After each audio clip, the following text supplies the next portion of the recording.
সাবধানে বোকা ছেলে, কোনোদিন মেয়ের পাল্লাতে পড়িও না, তোমাকে জাহান্নামে ঠেলে দিবে। তার ফাঁদে পড়বেন না। ও ভয়াবহ অবস্থা, আপনি দেখলেন না? ওই যে জুলাইখা সব দরজা বন্ধ করে দিল, সব দরজা বন্ধ করে দিয়ে বলছে, হাই তালাক, এইসব তুমি আমার সাথে জেনায় লিপ্ত হও। সব দরজা বন্ধ করে বলছে, এইসব তুমি আমার সাথে জেনায় লিপ্ত হও। তখন ঈসব বলছেন, মাশাআল্লাহ, আমি আল্লাহর কাছে আশ্রয় চাচ্ছি, ছি ছি ছি ছি ছি, আমি আল্লাহর কাছে আশ্রয় চাচ্ছি। এই বলে তিনি বের হওয়ার জন্য দৌড় দিলেন।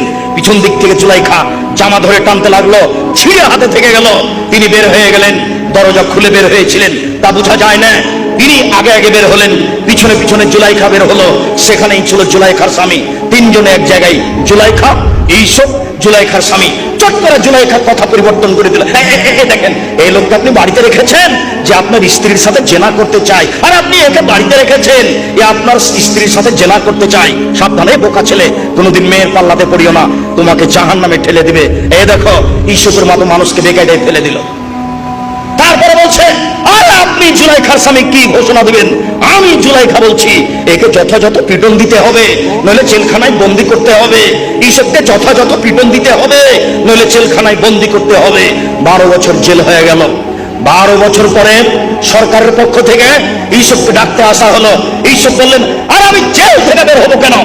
জুলাইখার জাতির সামনে বলতে হবে, আমি জুলাইখা অন্যায় করেছি, ঈসব অন্যায় করেনি।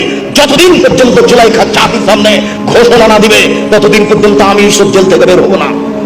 জুলাইখা জাতির সামনে ভাষণ দিল, পৃথিবীর মানুষ শুনে রেখো, মিশরের মানুষ শুনে রেখো, আমি জুলাইখা মিথ্যাবাদিনী, ঈসব সত্যবাদী পুরুষ। অন্যায় আমি করেছি, ঈসব অন্যায় করেনি। এই ঘোষণা দেওয়ার পরে তিনি জেল থেকে বের হলেন। মনে রেখো যুবক, নারীর ফাঁদে পড়িও না, নারী বড় ভয়াবহ বস্তু। ও নারী জাতি, তোমরা এমন জাতি যে বুদ্ধিমানের বুদ্ধিকে নষ্ট করতে পারো। আমি দেখিনি তোমাদের চেয়ে কাউকে যে বুদ্ধিমানের বুদ্ধিকে নষ্ট করতে পারে। তোমরা এমন জাতি, তোমাদের মধ্যে কেউ এমন যে বুদ্ধিমানের বুদ্ধিকে নষ্ট করতে পারে। একবার হাসি দিয়ে কথা বললে সব বুদ্ধি বিবেক শেষ হয়ে যায়। তাই তো রাসূল সাল্লাল্লাহু আলাইহি ওয়াসাল্লাম বলছেন, পৃথিবীর মানুষ ফাত্তাকু দুনিয়া ওয়াত্তাকু নিসা, তোমরা মহিলা থেকে বেঁচে থাকো, পৃথিবী থেকে বেঁচে থাকো। পৃথিবীর মানুষ, তোমরা মহিলা থেকে বেঁচে থাকো, পৃথিবী থেকে বেঁচে থাকো। তাই রাসূল সাল্লাল্লাহু আলাইহি ওয়াসাল্লাম বলছেন, মা তারাকতু বাকি ফিতনাতান আযারাল রিজালা মিনান নিসায়ে, আমি ছাড়িনি কোনো বস্তু যেটা পুরুষের জন্য বেশি বিপজ্জনক হতে পারে নারীদের চেয়ে। নারী হচ্ছে পুরুষের জন্য সবচেয়ে বিপজ্জনক বস্তু। নারী হচ্ছে পুরুষের জন্য সবচেয়ে বিপজ্জনক বস্তু। নারী হচ্ছে পুরুষের জন্য সবচেয়ে বিপজ্জনক বস্তু।